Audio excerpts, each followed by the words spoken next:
Bragg's law. Although it's a part of wave optics का part है, मगर solid state में न्यूमेरिकल प्रॉब्लम्स में यह लॉ हमको अप्लाई करना पड़ता है, हमें इस्तेमाल करना पड़ता है, इसलिए यहां पर मैं बता रहा हूं। यह कोई क्रिस्टलाइन सॉलिड का लैटिस क्रिस्टल है, इसमें यह सारे लैटिस पॉइंट है। Each dot denotes a particle, एक एक डॉट यहां पर पार्टिकल डिनोट कर रहा है।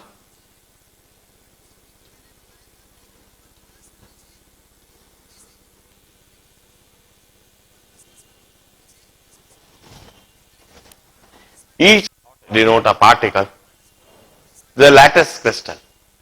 It's an organized arrangement of dots. Each dot is termed as lattice point. Layers के बीच में separation is D. Layers के बीच में यह जो separation है D है. This D is generally in the range of Armstrong. D is in the range of Armstrong, in the range of 10 to the power minus 10 meters or 10 to the power minus 8 centimeters. यह crystalline solid में particles के बीच में, layers के बीच में separation होता है। इतनी separation को डिटरमाइन करने के लिए we are compelled to use X-rays. इस D को डिटरमाइन करने के लिए हमें X-rays का इस्तेमाल करना ही होता है। फॉर X-rays हम जानते हैं wavelength ranges from 0.01 Armstrong to 10 Armstrong, इस रेंज में X-rays का वेवलेंथ होता है। The separation between the particles in crystalline solids and the wavelength of X-rays, they are comparable. And hence, in order to determine separation between the particles, we use X-rays. हम X-rays incident करते हैं और यह X-rays या तो पहली layer के किसी पार्टिकल से टकरा कर लौटेंगी या फिर यह एक्स-रेस दूसरी लेयर के पार्टिकल से टकरा कर लौटेंगी। जो हम एक्स-रेस इंसिडेंट करते हैं या तो यह पहली लेयर के पार्टिकल से टकरा कर लौटेंगी या फिर यह दूसरी लेयर के पार्टिकल से टकरा कर लौटेंगी। तीसरी लेयर तक एक्स-रे नहीं पहुंच पाएंगी। यह एक्स-रे टकरा कर लौटने के बाद यह इंटरफियर करती है, इनमें पाथ डिफरेंस है। पाथ डिफरेंस हम कैसे कहेंगे? यदि एक्स रेस क्रिस्टल के साथ थीटा एंगल पर इंसिडेंटेड है, यदि यह एक्स रेस क्रिस्टल के साथ थीटा एंगल पर इंसिडेंटेड है तो हम इधर से इधर परपेंडिकुलर ड्रॉप कर दें, इधर से इधर परपेंडिकुलर ड्रॉप कर दें। This would be the path difference. यहां से यहां तक तो कोई पाथ डिफरेंस नहीं आया और इसके आगे इधर भी कोई पाथ डिफरेंस नहीं है। इन दोनों में path difference it's from here to here. This is the path difference from here to here and then from here to here.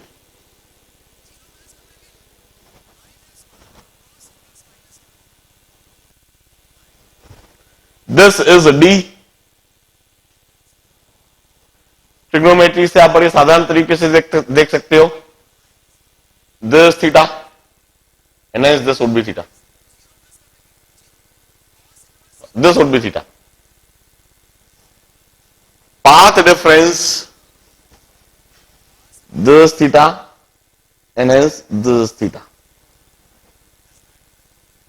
Path difference, if this is D, this is D sin theta plus D sin theta. Path difference would be 2D sine theta, and this is termed as Bragg's law. इसी को हम Bragg's law कहते हैं। मैं दोबारा दिखाता हूं, trigonometry है वहां पर क्रिस्टलाइन सॉलिड के साथ एक्स रेस का, दिस आर एक्स,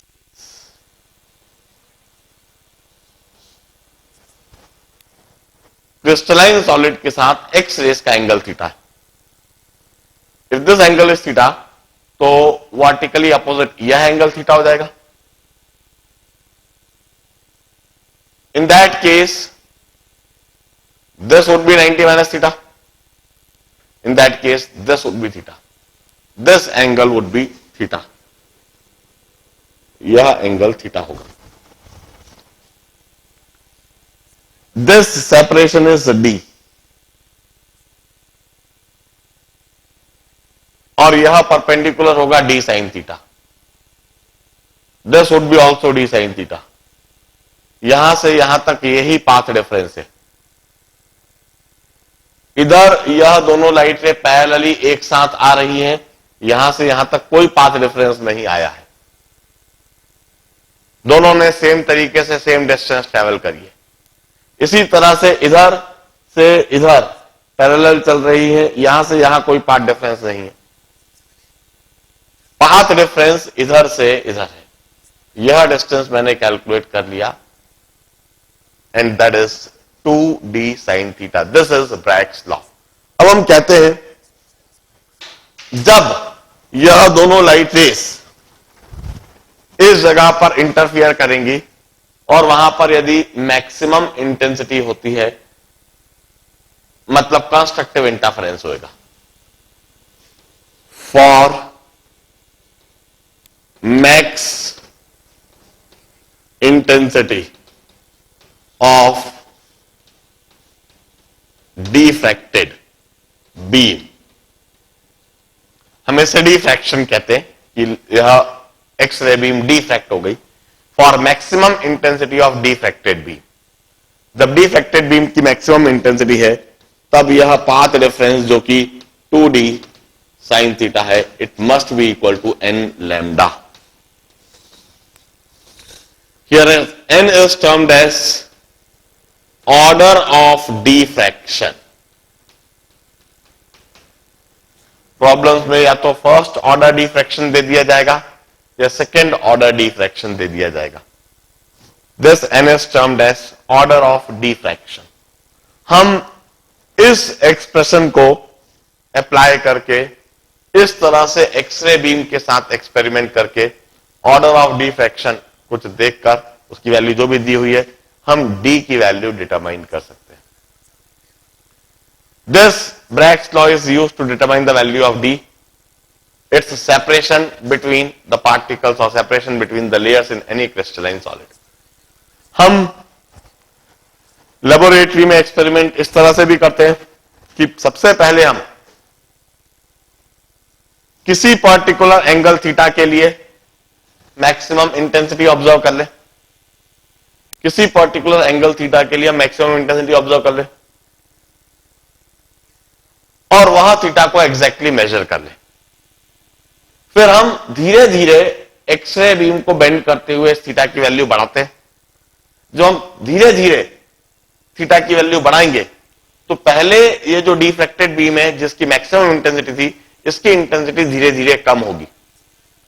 कम होने के बाद वह मिनिमम इंटेंसिटी हो जाएगी। आप एंगल थीटा और बढ़ाते रहें, एंगल थीटा के बढ़ाते जाने से दोबारा इंटेंसिटी बढ़ने लगेगी। दोबारा बढ़ती हुई इंटेंसिटी, फिर वापस जब मैक्सिमम इंटेंसिटी हो जाए, उस कंडीशन पर हम कहते हैं path difference delta X dash हो गया, and that is 2d sine theta plus delta theta. Path difference बदल जाएगा, डेल्टा एक्स डैश। d ऐसा कैसे रहा है, 2d टर्म ऐसी कैसी रही है, एंगल थीटा आपने बढ़ाया है। पहले जो एंगल थीटा था, साइन थीटा था, उसकी जगह पर हम लिखेंगे sine theta plus delta theta, would be equal to पहले मैक्सिमम इंटेंसिटी आई, फिर उसके बाद कॉन्सिक्यूटिव मिनिमम, फिर consecutive maximum, that correspond to n+1 lambda. हम यह इक्वेशन लिख सकेंगे नेक्स्ट कॉन्सिक्यूटिव मैक्सिमम के लिए। अब this equation minus the previous equation, delta X dash minus delta X, this minus this is equal to 2d sine theta plus delta theta minus sine theta, n+1 lambda minus n lambda would be equal to lambda, and from here one can easily calculate d। इस case में order of diffraction term भी नहीं आता है, हमें सिर्फ दो theta की वैल्यूज, कॉन्सिक्यूटिव थीटा की वैल्यूज ऑब्जर्व करना है जिस पर हमें डिफ्रैक्टेड बीम की मैक्सिमम इंटेंसिटी दिख रही है। Like this we calculate the separation between the two layers, the distance between the two particles in any crystalline solid.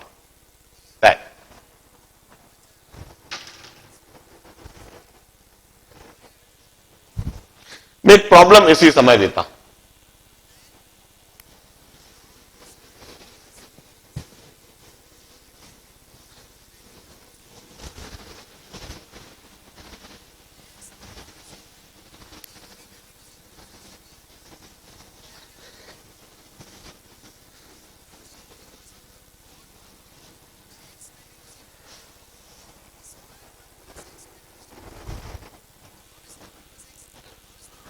Observe this unit cell, मैं एक यूनिट सेल बना रहा हूं, इस यूनिट सेल को देखिए और इस यूनिट सेल के लिए वह सारे कैलकुलेशन कीजिए जो अभी अभी मैंने सिखाए हैं। यह एक हेक्सागोनल फेस है और इसके नीचे यह भी एक हेक्सागोनल फेस है।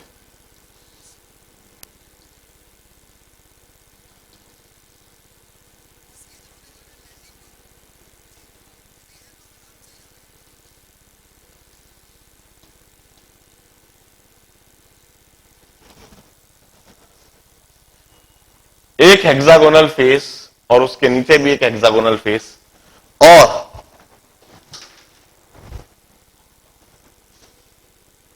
ऊपर 6 वर्टाइसेस पर 6 लैटिस पॉइंट और नीचे के भी 6 वर्टाइसेस पर 6 lattice point.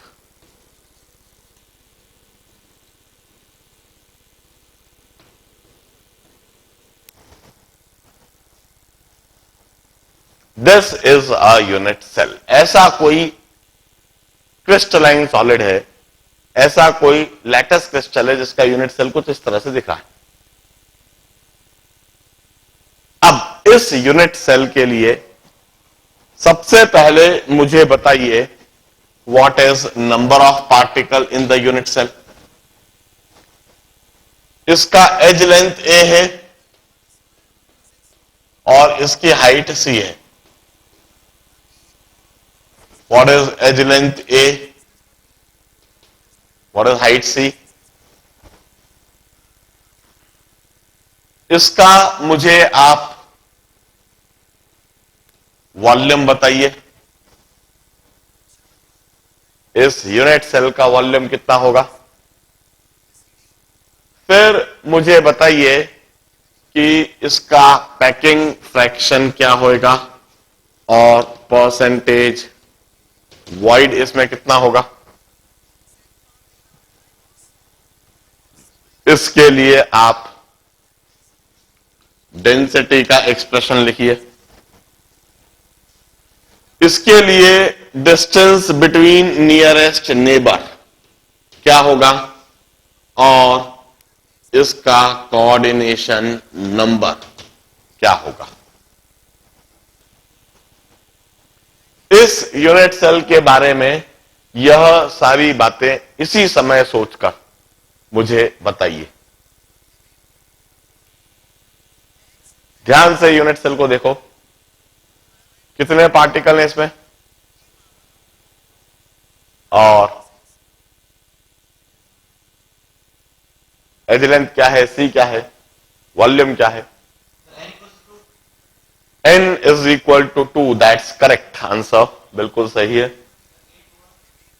a is equal to 2r, बिल्कुल सही।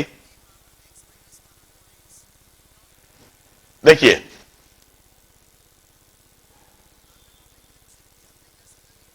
इस यूनिट सेल का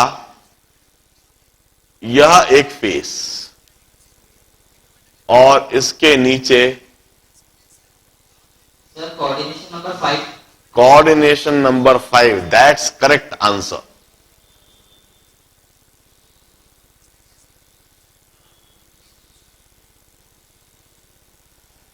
यह देखिए, सबसे पहले यह जो ऊपर वाला हेक्सागोनल फेस है, यह हेक्सागोनल फेस को देखिए,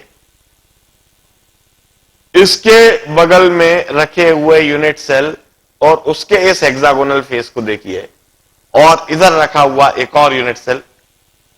बोर्ड के अंदर की तरफ 3 यूनिट सेल और बोर्ड के बाहर की तरफ 3 यूनिट सेल।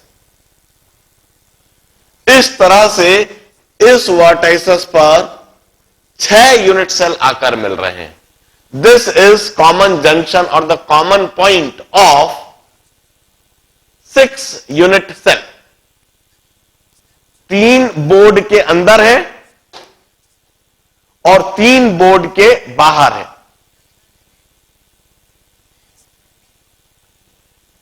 इस जगह पर यदि कोई पार्टिकल रखा हुआ है,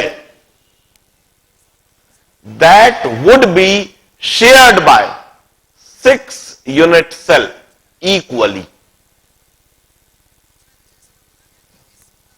अब मैं इसी आधार पर एक रूल बना देता हूं। For this unit cell any late point at vertices contribute 1/6 particle. यह पार्टिकल जो वर्टाइसिस पर रखा हुआ है, it's equally shared by 6 unit cell. 3 board के अंदर और 3 बोर्ड के बाहर, बिल्कुल बराबरी से 6 पार्टिकल इसको शेयर करेंगे। तो किसी भी एक यूनिट सेल के अंदर इसका 1/6 पोर्शन होगा, 1/6 पार्ट होगा। तो मैंने कहा एनी लेटेस्ट पॉइंट, और इस पार्टिकल के होने से उन 6 यूनिट सेल के वर्टाइसिस पर एक लेटेस्ट पॉइंट दिखेगा। इस बेसिस पर मैंने एक रूल दे दिया, any latest point at vertices contribute 1/6 particle. सबसे पहले यह जो रूल हमने इस यूनिट सेल के लिए बनाया, इसे हमें समझना चाहिए। यदि यह रूल समझ गया तो हम इस रूल को इधर अप्लाई करते हैं। We have got 12 latest point, 6 ऊपर वाले फेस पर है और 6 नीचे वाले फेस पर है। 12 latest point, 12 latest point on each vertices. So 12 into 1/6, we have got 2 particle in a unit cell. इस यूनिट सेल में 2 पार्टिकल।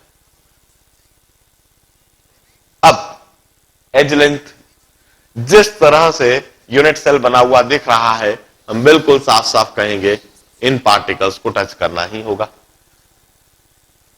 यह दोनों पार्टिकल भी टच करेंगे, यह दोनों पार्टिकल भी टच करेंगे। Edge length must be equal to 2r। ठीक इसके ऊपर यह पार्टिकल है, बीच में कहीं कोई पार्टिकल नहीं है। c must also be equal to 2r। अभी तक किसी ने वॉल्यूम क्यों नहीं बताया? अभी तक किसी ने पैकिंग फ्रैक्शन क्यों नहीं बताया?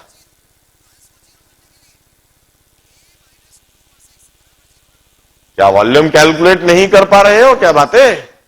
Volume is 3√3 a²c। इसी समय मैं वेरीफाई कर लेता हूं अब इस आंसर को, क्योंकि मुझे भी रटा हुआ नहीं है। इसी समय देखते हैं हम। देखिए, हम किसी भी एक यूनिट सेल की एज को इसके सेंटर से ऐसे जोड़े तो हमें एक इक्विलैटरल ट्रायंगल दिखने लगेगा। This would be a equilateral triangle, और इस फेस पर इस तरह के 6 इक्विलैटरल ट्रायंगल हमको दिखेंगे। This are 6 equilateral triangle. हाँ, वॉल्यूम 12√3 मैं इसी समय वेरीफाई करता हूं। अब इसी समय वेरीफाई करता हूं। मुझे एक इक्विलैटरल ट्रायंगल का एरिया निकालना है। ट्रायंगल का एरिया होता है half base into height. This is base 2r, area is half base की जगह 2r, और height, this is height, this is 2r, and this angle is 30 degree. So height would be 2r cos 30. 2r cos 30. Hence area of equilateral triangle would be half से half cut गया, 2r √3/2 √3r. So this area is r into r √3 √3r square. Am I correct?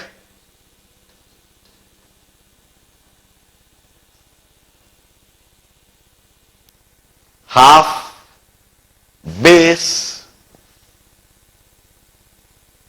2r into height 2r cos 30. Cos 30 is √3/2. 2 से 2 cancel, this 2 से 2 cancel, √3r square. This is the area of equilateral triangle. इस तरह के 6 equilateral triangle इस plane face में है। So area of this hexagonal face, जिसको मैं A0 लिख देता हूं, A0 is 6 times this area. So area A0 is 6 √3r square. हम अच्छी तरह से जानते हैं वॉल्यूम होता है this area of hexagon into the height. Height is 2r. So this area 6 √3r square into height, which is 2r. It would be 12 √3r cube. 12 √3r cube. This would be the volume of unit cell. इस तरह की बात जब भी पूछी जाती है तो बेसिक ज्योमेट्री, बेसिक ट्रिग्नोमेट्री हमें अप्लाई करना आना ही चाहिए। और इस तरह के काम करते समय कभी भी हड़बड़ी मत दिखाओ, जल्दबाजी मत दिखाओ। रिमेन वेरी मच काम एंड कंपोज्ड व्हाइल एग्जामिनेशन। होता यह है कि एग्जामिनेशन में जब इस तरह की चीज आ जाए, आते हुए भी हम just because of that environment हम गड़बड़ी कर बैठते हैं। इवन इस तरह की चीज कोई मुझे भी रटी हुई नहीं रहती है। जब भी आती है तो उसी समय मैं सोचता हूं और लिखते जाता हूं। एफिशिएंसी, एफिशिएंसी के लिए वी हैव गॉट 2 पार्टिकल्स। हम हर एक पार्टिकल को स्फेरिकल पार्टिकल मानेंगे। हमारे पास में स्फेरिकल पार्टिकल का वॉल्यूम हमें पता है, और हमारे पास इस यूनिट सेल का टोटल वॉल्यूम भी है। Packing fraction of efficiency would be given by 2 particle each having volume of 4/3 pi r cube. This is the volume occupied by 2 particles while the total available volume is 12 √3 r cube. यह total available volume. r cube हमें cancel होता हुआ दिख रहा है, efficiency 40 और अब efficiency calculate करके बिल्कुल सही बताइए आपने कितनी, 40.4 0.40 0.40, that is 40%. sir तो percentage void 60 Percentage void is 59.8% something. अब इधर एक बात देखें कि यह तो एक ऐसा यूनिट सेल बन गया है जिसके लिए एफिशिएंसी और पैकिंग फ्रैक्शन सिंपल क्यूबिक से भी कम है। अब इसी समय एक बात देखिए कि पैकिंग फ्रैक्शन जैसे जैसे बढ़ता है कोऑर्डिनेशन नंबर बढ़ता है। देखिए जरा, सिंपल क्यूबिक में पैकिंग फ्रैक्शन क्या था, 50%, 52.4%, तो वहां पर कोऑर्डिनेशन नंबर था 6। बीसीसी में पैकिंग फ्रैक्शन 0.68 हुआ, वहां पर कोऑर्डिनेशन नंबर बढ़ के हो गया 8। एफसीसी में पैकिंग फ्रैक्शन 74% हुआ, तो वहां पर कोऑर्डिनेशन नंबर बढ़ के हो गया 12। अब जरा सोचिए कि यदि इधर पैकिंग फ्रैक्शन 40% है, एसटीसी से कम, बीसीसी से कम और सिंपल क्यूबिक से भी कम, तो जरा कोऑर्डिनेशन नंबर के बारे में सोचिए कि क्या हमें कोऑर्डिनेशन नंबर का जवाब 18 या 12 या इस तरह के फिगर्स देना चाहिए। यह बात बिल्कुल साफ हो जाता है कि इस जगह पर तो कोऑर्डिनेशन नंबर शायद 6 से भी कम आना चाहिए, क्योंकि एक रिलेशनशिप, एक रफ रिलेशनशिप वहां पर हम देख सकते हैं डेटा में। ये चीजें हमें सोचना होगी जवाब देते समय। कई बार हमें एग्जामिनेशन के दौरान ब्रिलियंट गेस लगाने पड़ते हैं। हम कई बार चीजों को एग्जैक्टली नहीं समझ पाते, मगर हम दिमाग लगाएं और ब्रिलियंट गेस लगाना सीख जाए तो हम जवाब दे सकते हैं। एटलीस्ट इतना सोचकर मैं आगे कोऑर्डिनेशन नंबर के लिए नहीं भी सोचूं एग्जैक्टली, तब भी मैं यह जरूर बता सकता हूं कि वो 6 से कम होएगा। आगे एग्जैक्टली सोचने का तरीका बताता हूं। I hope density is pretty clear to you. Number of particle 2,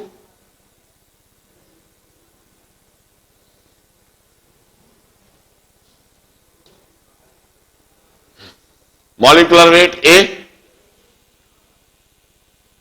Avogadro's number, and here volume 12 √3 r cube. This would be the density. This is A, its atomic weight or molecular weight upon n, the mass of each particle into 2, number of particles in a unit cell.